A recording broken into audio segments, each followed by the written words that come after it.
Yun, so magandang araw sa inyong lahat. Ako nga pala si Renz, isang OFW dito sa Canada. So, andito ako ngayon para magbigay sa inyong tips kung paano mag-process ng kanilang polo verification sa MWO kung uuwi ka ng Pinas at need mo ng OIC. Ito ay para sa mga TFW na expired na ang working visa at nirenew na employer dito sa Canada, o sa mga naka-close work permit o tourist visa na nakakuha ng employer dito sa Canada. So, disclaimer, ito ay base lamang sa aking experience nung ako ay kumuha ng polo verification ko sa MWO Vancouver.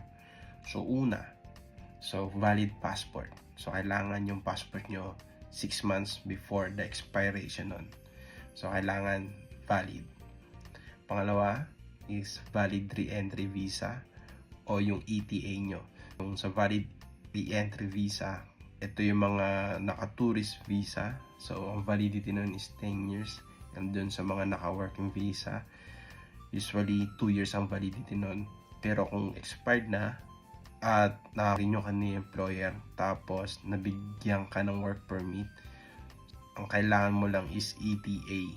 So, yung ETA na yun is electronically naka-attach na dun sa passport mo. So, kapag in-scan yung passport mo doon sa airport, so automatic may ETA ka na. So, paano ba kumuha ng ETA verification din? So, yung ETA verification is naka-attach dun sa IRCC na email sa'yo. Kumbaga, ito yung confirmation ng work permit mo, and naka-attach dun yung validity ng ETA mo kung kailan mag-expire din. So, pangatlo, ang kailangan mo is valid work permit. Then, pang-apat is job order o yung employment contract mo.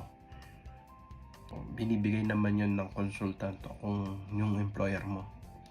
So, panglima is letter of guarantee.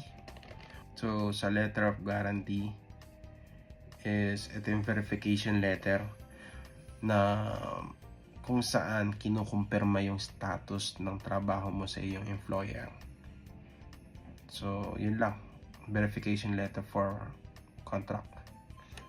So, pang-anim is proof of employment. So, ito yung 1.5 buwan na sahod mo. So, kailangan mo ng pay stub o pay slip sa trabaho. Pang-pito is sworn statement. Dito nakalagay kung paano ka na-hire ng employer mo at kung ano at magkano mga nagastos para ma-hire ka dito sa kanila.